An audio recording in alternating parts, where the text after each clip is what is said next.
कलयुग में मनुष्य रोते रोते जन्म लेते हैं और रोते रोते अकाले शरीर छोड़ देते हैं। कलयुग है रोने की दुनिया। सतयुग में देवताएं हंसते हंसते जन्म लेते हैं। हंसते हंसते अपनी आयु लगभग 150 वर्ष में एक शरीर छोड़कर दूसरा शरीर ले लेते हैं। सतयुग है खुशियों की दुनिया। कलयुग में मिट्टी की ईंट पत्थर से घर बनता है। सतयुग में सोने की ईंटों से महल बनाते हैं। हीरे जड़ित सोने के महलों की शोभा देखते ही बनती है। कलयुग है कांटों का जंगल। यहाँ हर एक मनुष्य एक दो को दुखी देते रहते हैं। सतयुग है फूलों का बगीचा, जहाँ सभी देवताएं एक दो के साथ संस्कार मिलन का राज करते हैं, जहाँ हर रोज खुशियों की जिंदगी होती है। कलयुग में किसी के सिर पर ताज नहीं रहा है, आज मंत्री है, कल कुर्सी से उतार देते हैं। सतयुग में डबल सिरताज महाराजा का राज्य होता है, जिसे सब अपना पालनहार मानते हैं और जो सबके दिलों में सम्मानीय होता है। कलयुग में प्रकृति भी तमो प्रधान होने के कारण असमय बरसात, तूफान, भूकंप की आती है। सतयुग में प्रकृति भी सतो प्रधान होती है, अपने मालिक देवताओं की सेवा में सदा तत्पर रहती है।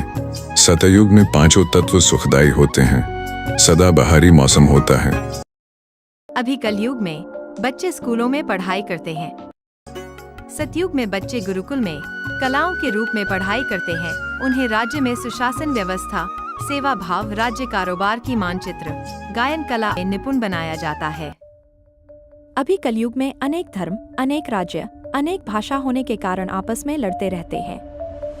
कलयुग में जाने अनजाने हुए पाप से मुक्त होने के लिए दान पुण्य का कर्म तथा पुनः सुख प्राप्ति के लिए पूजा पाठ सत्संग करते हैं।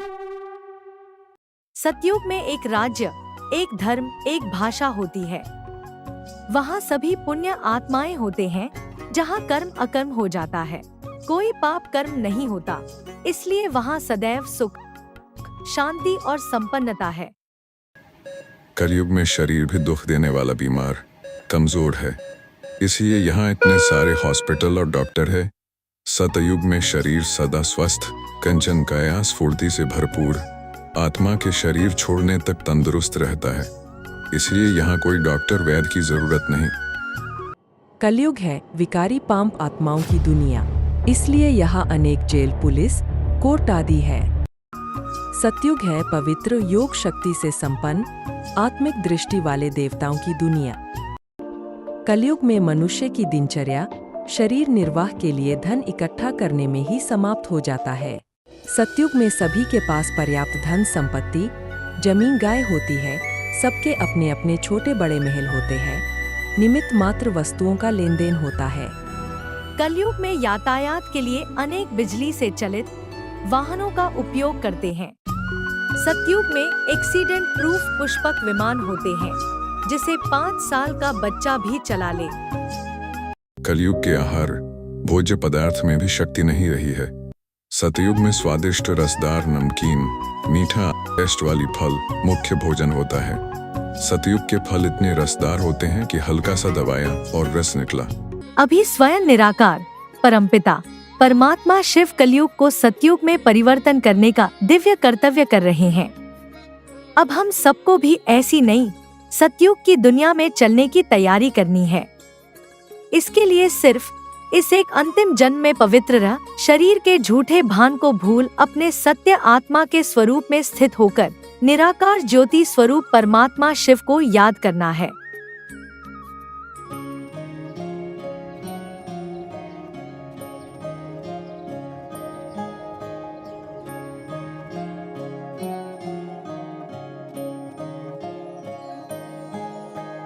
छोड़ तनिक दुनिया का शोर, मोड़ के मुख अंतर की ओर, जब मन का मौन हो जाए,